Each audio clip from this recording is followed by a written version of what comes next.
So this is the 30 Years War, Europe in Agony. This is quite a good game. It's a POG Paths of Glory esque game in the sense that you pulled a lot of ideas from it, but it's not strictly like a clone like some of other games are. It uses some different things that really make this game different. What makes this game pretty interesting as a game, first off, it's a two-player on a very multiplayered game, which is historical event, which is interesting. The other thing is, which makes this kind of cool, is the idea of linking your movement to causing pillage, which affects your recruiting and supply, and which relates to looting. And if you loot too much and roll poorly, you can actually lose units permanently in the game. And you wouldn't be able to recruit those units ever again. Some units are like over here, the Imperial units of veterans and the Swedes veterans. There's basically can't be recruited, and basically you have militia and mercenaries. The veteran units, like over here in Spain, Spanish units are can't be rebuilt or recruited as the game goes on, which is a nice thing. Your best units go away and you get weaker ones, and the supplier problems go crazy. But also, there's a lot of players that are neutral or sections of the map, and as the Protestant or anti-imperial player, his conundrum in this game is to bring more in, opening up the game.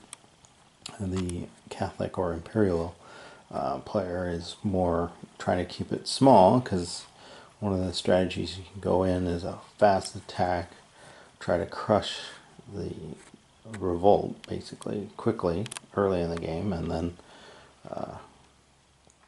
you can just have an easier time to take control. Which the problem is, to get new units, you need leaders, and in this game, leaders die quite easily. And if you have no leaders to recruit, you really have no armies, and it makes this game pretty interesting. Is that if you lose your leaders, it really throws the incentive, or hampers the player that lost them, and really helps the other player. And so this is a card-driven game, and it's a bit quicker in play than say Paths of Glory. It's only 14 turns. The other interesting element of this game is to watch your tracks here in the Dutch War, and that influences how well you want to play over here in Germany. And see how it goes. So this is the start of turn 2. The Imperials were able to crush the Hungarian revolt over here. Basically, they won the battle, but the leader died, and for the Hungarians, so immediately it ended. But basically, Tilly here recruited and moved up. Mansfield also recruited and stayed there.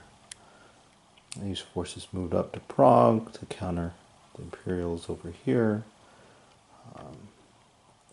So right now basically the Protestants trying to figure out what to do, because they also moved troops over to Nuremberg. Anhalt is there to block Tilly, but so we'll see. The only problem was the hand previously was all my kind of high ops, so the next hand's probably not going to be able to move these guys very well due to poor leadership. So we'll have to see how that goes for the Catholics. On the other hand, Spaniards are just sitting quiet at the moment, but the Protestants did close the pass, so it's going to be down for a turn or so.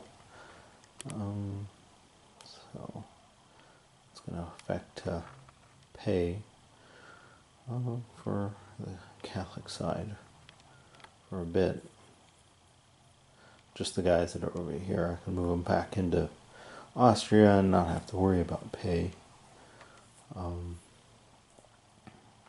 So we'll see what turn 2. So this is the end, the start of turn 3. The Protestant player had problems with a handful of ones, and so it couldn't really activate many people, but it was able to use Mansfield to take Leipzig, and then he retreated down here after Tilly took Nuremberg, and this fella came up here and took Prague, basically knocked out Thurin over to Pilsen.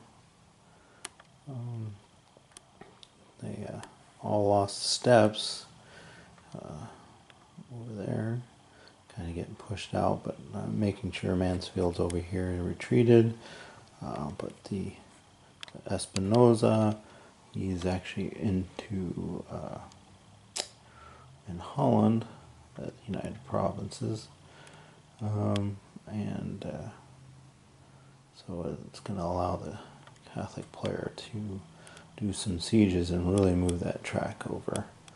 But with Mansfield protecting Lower Plantagenet, because Cordoba actually came in and threatening over here. So see if they get pinched out here, because the Imperials might finish conquering Bohemia and move up into Saxony until they may move over here to take on Mansfield, and the Spaniards will kind of wait and see and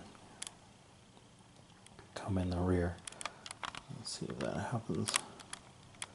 But it's looking like the Protestants need some help. So this is the start of turn 3.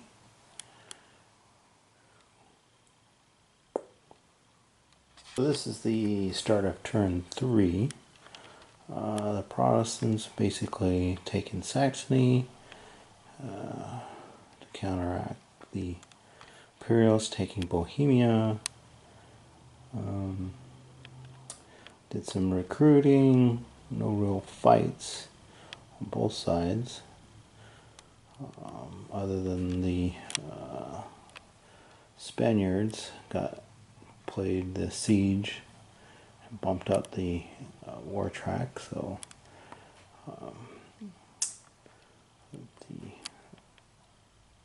Protestants are going to lose some aid from the Dutch because of it. Siege of Bregan. And that it's been a quiet turn. Wallenstein is on the map. So all these guys going to help kind of push up, but we got basically 4 more turns to the, well, 3 turns to the intervention. Cards are added, or 4 BPs. So see if more cards will get thrown in here. So this is the start of turn 5. The victory points have gone over. The next set of cards have come in 2 turns early.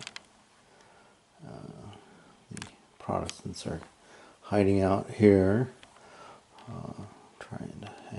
but Mansfield did a counterattack against Tilly, pushed him out here and sieging the town. The Imperials came up here and pushed back to take Saxony, but also couldn't take the fort at Leipzig. But a lot of pillages are racking up on the map. These guys are staying down here due to lack of cards and pay reasons. And the Spanish have got the Dutch war all the way up to +4, but so the Protestant player has got to knock that down quickly, or whoever gets, well, if the Spanish get the first card in the Dutch war, they can shut it down, which will help the Catholic player quite well. And so see what happens in turn 5. So this is the beginning of turn 6. Things are not going well for the Protestants here. Tilly came up and relieved this siege at Würzburg, and in a battle wiped out Mansfield's force completely and killed him. Then Tilly moved on, taking Frankfurt and sieging Mannheim, and cutting off supply to the guys in Heidelberg, who rolled the worst roll on the table. Took a step loss and 2 pillage, but Imperials were able to take back Leipzig. These guys are still cut off, but I couldn't move because I had no cards to move them. I'm trying to get more reinforcements, but that's what Wallenstein has been doing down here in Austria, and so things are not looking too good for the Protestant player, because he's stuck here and there, and he's going to get pretty wiped out pretty quick. He doesn't get some reinforcements here quickly, but he was able to knock down the Dutch war 1 peg, so that's safe for the moment. So this is the end of turn 6, and the Protestant player did get a bunch of reinforcements. France came in, and also Sweden, and so we actually got to add the final set of cards, so it's going to get a bit crazy. The Catholic player was lucky in putting up Peasant Revolt and Meld there, and it basically cut all these guys off from their supply, and they didn't get paid. Caused a bit of problems, but Tilly here is having all sorts of trouble trying to take Munster. not Munster, Mannheim. And he's might have to retreat away, but Cardinal is there. Came pushed through here, took Wittenberg, attacked the French. Didn't get paid very well, so gonna use the Spaniards to probably knock out the French over on this side. But the Wallensteins moved up here, so to block Gustav from coming down here, but since he failed his siege too, like Tilly, he's kind of stuck there unless he wants to lose some units, but probably take the siege or move these guys over. Who is that? Schleich.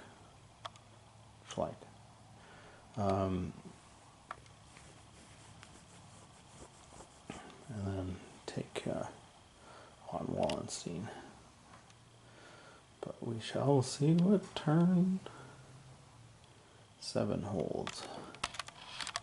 Oh, and the VP's at 28. Was up to 36. So getting knocked down. So this is the start of turn 8. Things are basically not going well for the Catholic player, particularly the Imperialist side, because Gustav came down here and slammed Wallenstein and completely wiped out his force.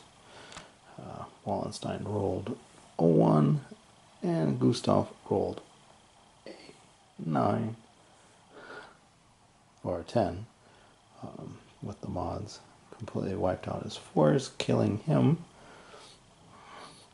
and all the officers, but Gustav is losing his subordinates, but he's surviving. Tilly gave up the siege and ran away back down here to Munich.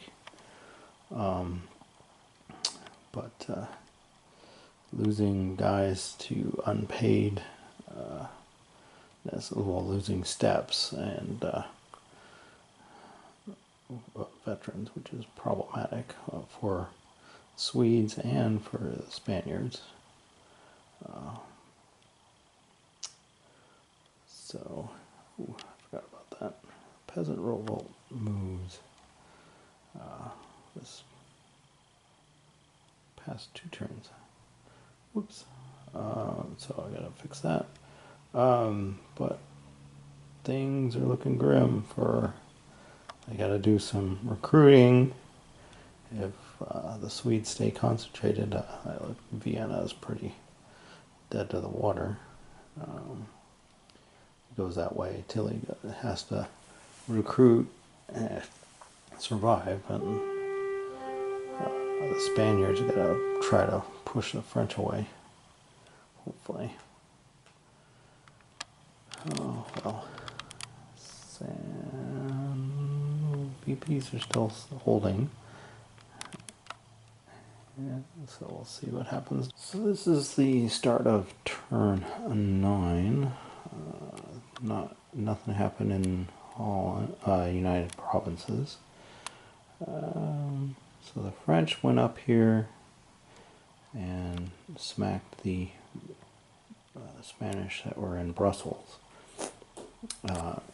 Each took a step loss on the veterans, so that was nice. And then retreated back to Compiègne. And Cordoba stayed there. The Cardinal came up here and pushed out the Protestants that were trying to take Metz. Not Metz. Yeah, Metz. and whites. And then, most importantly, the Imperials kind of ran away from Vienna. Vienna fell in the siege role, but the Imperials and Bavarians recruited quite a bit.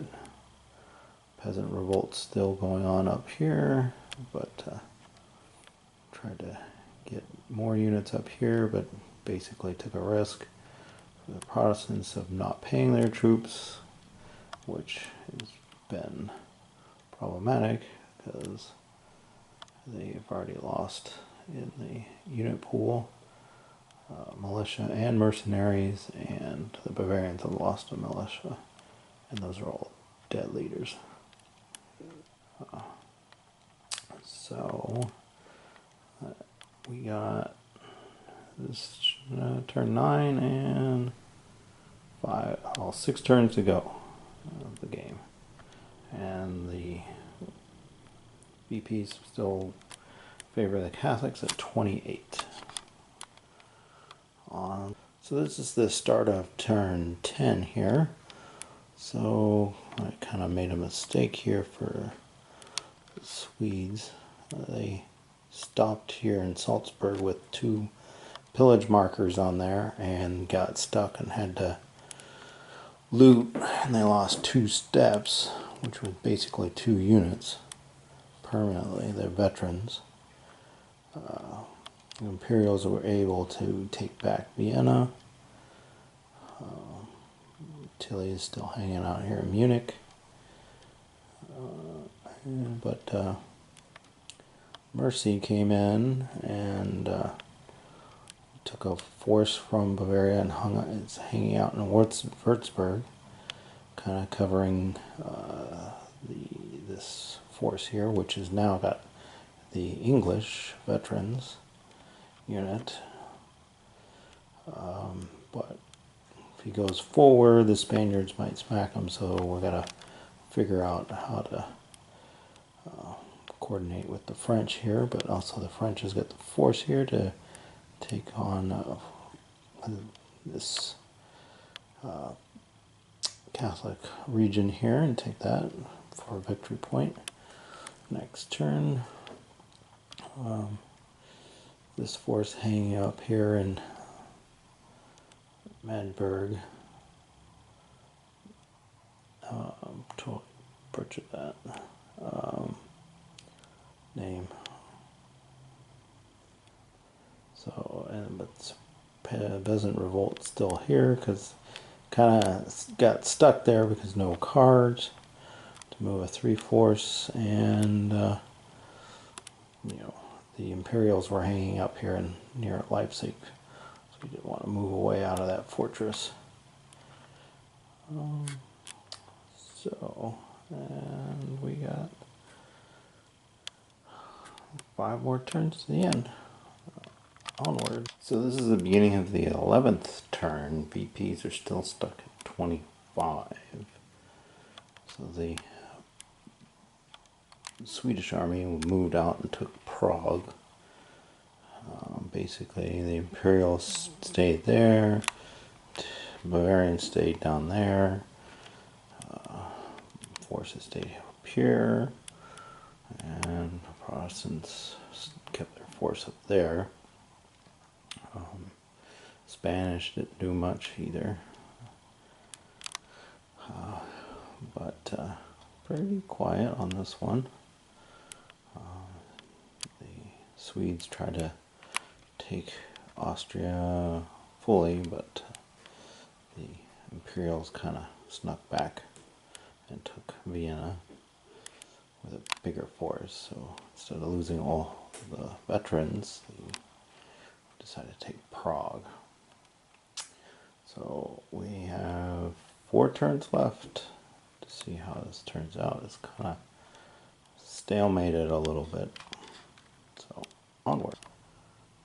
So this is the end of, well, and the start of, end of 11 and start of 12 status. France has moved up their forces there. Spain came over here and wiped out the force that was in Lower Plantagenet and took it over. So that was problematic. Bumping up the VP to 28. Oh, I forgot to roll that guy for unpaid, but they've been rolling pretty bad here till he got an 8 there,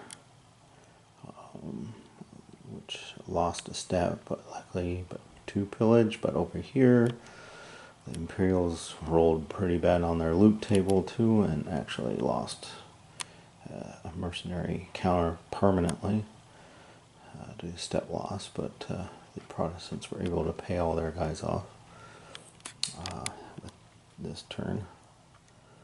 So that's pretty quiet, except Tilly keeps failing his siege rolls here, and they were able to take that in position to do some things there if they are able this next turn.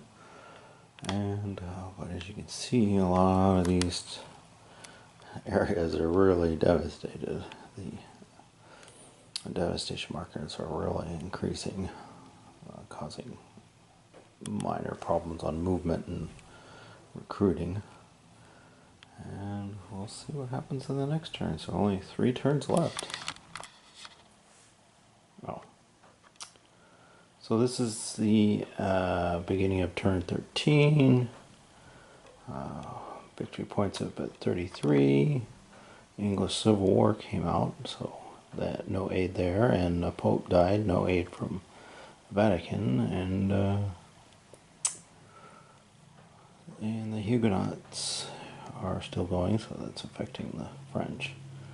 But the Protestants were able to bring Braden in, who's trying to take back Lower Plantagenet because all the electorals are Catholic. Because they were able to take Brandenburg and then shift down to Saxony, take Leipzig, and then switch Saxony immediately with 1 card play. Tilly finally took Prague, but due to looting, this Brandenburg, the Bavarian force here at Nuremberg died, permanent loss.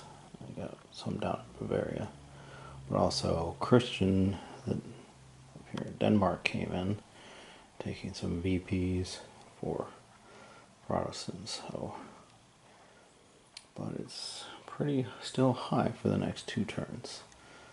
So Protestants will have to pull something out quickly to get it down. So this is the start of the last turn. The Catholic player bumped it up to 39 victory points through some card play. Christian here has gone nowhere in his siege here. It's all the way up to 3. The Swedes came up here and wiped out the Imperial force that was up here sieging. Tilly's hanging out in Prague. There's a small force down here in Austria. Some Bavarians. Protestants are pushed back into Lower Plantagenet. Spaniards and the French are just hanging out here. All quiet on there. The Dutch war is just sitting stalemated there. But Catholic still has all the electors. And this is the final turn. So Protestants have got to push something out to see if they can win it or get a draw or something. So we shall see. So turn 14 ended rather quickly. The first action was the Protestants coming here to siege Leipzig and failed their role. And then the Catholic player with the VP so high did the action to do the peace conference, which with the high level of victory points the Protestant player had to accept. And on the die roll it was a truce, which ends the turn immediately. which ended the game. And so with the VPs at 39, the Catholic player won. Interesting little play here. And this game, a little more high combat. Lots of leaders didn't come back in, replacement leaders. A lot died, but Tilly survived. Quiet in the Dutch War, once it got down, almost got completely shut down. The French and the Spaniards were quiet most of the game. But a lot of fighting out here as the pillage markers show all sorts of stuff and low recovery rolls. And some key battles, but a bit more free-flowing than Paths of Glory, and very quickish game. You can play this in about an evening easily, and more active than some of the other Pog-like games with card play and combat all over the place.